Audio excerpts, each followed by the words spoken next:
भारत के सर्वश्रेष्ठ गोदी मीडिया के रूप में जी न्यूज सबसे आगे है और अब वही जी न्यूज नेपाल में जा पहुंचा। जी हां, जी न्यूज के editor in chief Sudhir Chaudhary ने हाल ही में prime minister KP Sharma Oli का इंटरव्यू लिया। जी हां, ये वही जी न्यूज है जिसने केपी शर्मा ओली और चाइनीज एम्बेसडर के बीच में रिश्तों की बात कही थी। उस चैनल के यही एडिटर इन चीफ है।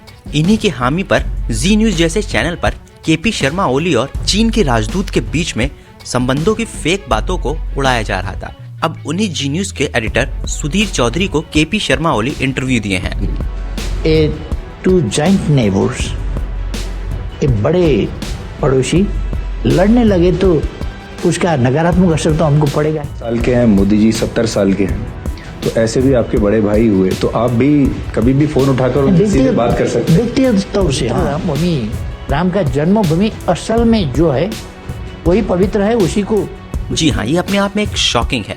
आपको पूरी बात बता दूं कि सुधीर चौधरी काठमांडू में लैंड हुए 3 लोगों के साथ सैटरडे को। उसके बाद वे बुलवाटर संडे को पहुंचे और वहां केपी शर्मा ओली का इंटरव्यू किया। भारत के सर्वश्रेष्ठ गोदी मीडिया का कहना यह है कि यह जानना महत्वपूर्ण है कि आपके पड़ोसी के दिमाग में क्या चल रहा है, और ये उन्होंने एक फेसबुक पोस्ट के जरिए कहा। उन्होंने बताया कि नेपाल के प्रधानमंत्री केपी शर्मा ओली के साथ उनकी अच्छी बातचीत हुई कि अब नेपाल भारत को अपने बड़े भाई के रूप में क्यों नहीं मानना चाहता। उनका ये इंटरव्यू 9:15 पर नेपाली समय में प्रसारित भी किया गया, जो कि जी न्यूज पर ही हुआ। आपको बता दें कि ऐसे ही कुछ गोदी मीडिया चैनल हैं जो कि कहीं ना कहीं भारत और नेपाल की रिलेशनशिप को खराब करने के लिए अजीब तरह की खबरें प्रकाशित करते हैं। साथ ही साथ इन्होंने भारत का माहौल तो पूरी तरह से खराब कर रखा है और अब ये इंटरव्यू करने नेपाल पहुंच गए। जी न्यूज के अनुसार पीएम ओली ने भारत के प्रधानमंत्री नरेंद्र मोदी और भारत चीन विवादों के साथ नेपाल के संबंध पर बात की है।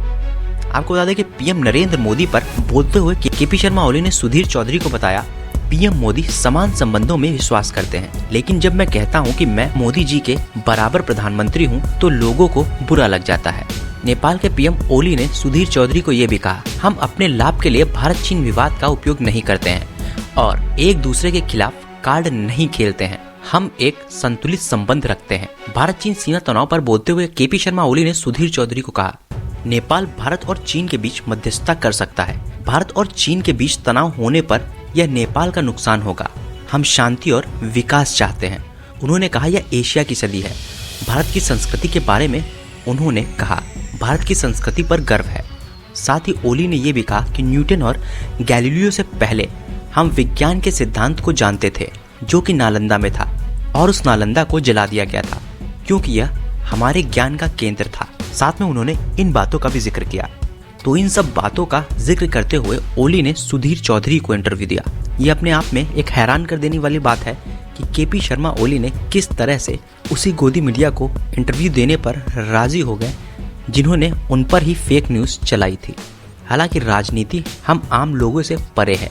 राजनेता कब अपने फायदे के लिए अपने दोस्त को दुश्मन बना ले और अपने दुश्मन को दोस्त, ये कहावत तो सिर्फ एक पॉलिटिशियन और एक राजनेता पर ही सही बैठती है।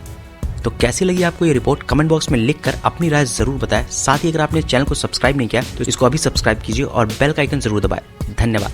NI news.